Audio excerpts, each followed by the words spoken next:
If you recall, in part 1, we created a HTML file containing a menu bar created from our sliced graphic. If you look at the files produced on disk, you'll see that we have separate graphics that were created for each of the elements, each button, our tagline, and company logo.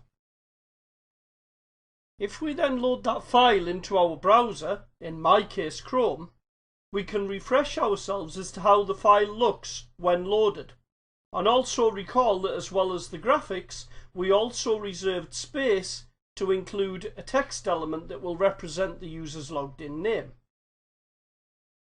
If we now do a view source on our document, you'll see that everything produced by Photoshop was inserted into one single file.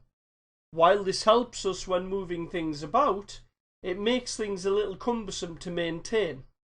It also adds bulk to the file that we don't really need. If you look at the CSS generated, we have one rule for each of the buttons.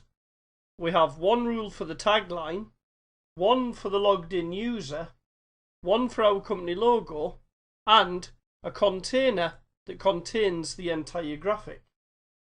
You'll also see that the code generated by Photoshop is HTML4 compliant, and while reasonably well laid out, is quite densely packed.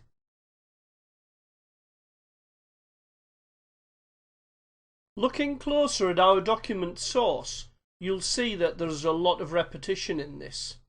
Each div is a nested div. The CSS particularly can be reduced substantially. For example, each of the buttons has exactly the same width and height. The only things that differ are the left and top. The logged in user has the same height. The overall container is a multiple of the height of the buttons themselves. All this can be removed when we reduce the document size.